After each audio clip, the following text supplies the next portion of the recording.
ఈ 5 నెలల్లోనే ఇంత కష్టపడి ఇన్ని నిధులు కేటాయించి ఈ ప్రాజెక్ట్ ని ముందుకు తీసుకెళ్ళడానికి అటు ముఖ్యమంత్రి గారి దగ్గర నుంచి ఎన్డీఏ ప్రభుత్వం పనిచేస్తూ ఉంటే ఈ వైఎస్ఆర్సీపీ తనకి ఒక కరపత్రిక ఉంది అధ్యక్ష, ఏదైతే వాళ్ళ అవినీతి పత్రిక, ఏదో నిన్ననే వాళ్ళ పత్రికలో కూడా ఇప్పట్లో జల్లేరు రిజర్వాయర్ లేనిట్లే అని చింతలపూడి పథకం మీద వాళ్ళ కరపత్రిక సాక్షి అవినీతి పత్రికలో ఒక ఆర్టికల్ ఇవ్వడం జరిగింది. నేను కూడా చెప్తూ ఉంటా, ఏదైతే మనం కూడా సిగరెట్ ప్యాకెట్ మీద చూస్తూ ఉంటాం, పొగ తాగుట ఆరోగ్యానికి హానికరం అని. అదేవిధంగా సాక్షి పత్రిక చదవడం కూడా ఆరోగ్యానికి హానికరమే అధ్యక్ష. ఎందుకు నేను ఈ మాట చెప్తున్నానంటే, జల్లేరు రిజర్వాయర్ లేనట్టే అని చెప్పేసి వీళ్ళు ఈ రోజు వాళ్ళ పత్రికలో మ్యాటర్ వేసుకున్నారు. కానీ గతం నేను చూస్తే ఏదైతే వాళ్ళ ప్రభుత్వంలోనే అంటే 2023లో వాళ్ళ ప్రభుత్వం అధికారంలో ఉండగానే మరి ఏదైతే ఆ రోజు మరి పర్టికులర్ గా మన విజయవాడలో జరిగినటువంటి మీటింగ్స్ లో కూడా వాళ్లే ఒక ఎక్స్పర్ట్ కమిటీ అంటే స్టేట్ ఎక్స్పర్ట్ అప్రైజల్ కమిటీ అని 2023 డిసెంబర్ 4-5 తారీఖుల్లో జరిగితే అప్రైజల్ కమిటీకి ఒక నివేదిక ఇచ్చారు అధ్యక్ష. వాళ్ళు ఇచ్చినటువంటి నివేదికలో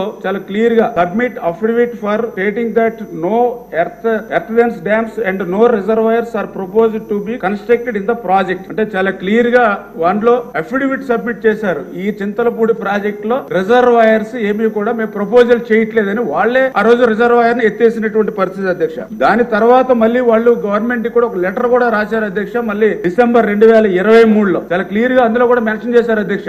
Jalleru reservoir component is deferred public kept aside as Jalleru reservoir component exit in the original as well as revised administration approval given by the government. అంటే మేము ఏదైతే జల్లేరు రిజర్వాయర్ ని వదులుకున్నామో దీన్ని పక్కన పెట్టామని చాలా క్లియర్ గా వాళ్ళ ప్రభుత్వంలోనే అఫిడవిట్ ఇచ్చి వాళ్లే గవర్నమెంట్ కి లెటర్ రాసి ఈ రోజు ప్రభుత్వం మారిన తర్వాత ప్రతిపక్షంలోకి వచ్చిన తర్వాత ఇటువంటి బురద జల్లేటువంటి కార్యక్రమం వాళ్ళు చేస్తున్నారు అధ్యక్ష. ఏది ఏమైనా ఈ రోజు ఎన్డీఏ ప్రభుత్వం కృతనిశ్చయంతో, ఎందుకంటే ఈ రోజు ఏదైతే ఈ యొక్క 10-12 నియోజకవర్గాలకి నీరు అందించడమే కాదు అధ్యక్ష, దీని ద్వారా చింతలపూడి ఎత్తుపోతల ద్వారా పర్టికులర్ గా నాగార్జున సాగర్ కు సంబంధించి 2,10,000 ఎకరాలకు సాగునీరు అందించడం ద్వారా నాగార్జున సాగర్ లెఫ్ట్ కెనాల్ నుంచి తీసుకునేటువంటి నీటిని మనం నిలుపుదల చేసుకోవడం ద్వారా అది శ్రీశైలంలో బ్యాక్ వాటర్ కింద రాయలసీమకు కూడా ఉపయోగించుకునేటువంటి అవకాశం ఈ చింతలపూడి ఎత్తుపోతల పథకం ద్వారా ఉంటుంది సార్ అధ్యక్ష. అందుచేత ఇది నదుల అనుసంధానంలో భాగంగా చంద్రబాబు నాయుడు గారి కళ. అంచేత ఖచ్చితంగా ఈ చింతలపూడి ఎత్తుపోతల పథకాన్ని చంద్రబాబు నాయుడు గారు ఈ ఆర్థిక సంవత్సరంలో ప్రారంభించి మళ్ళీ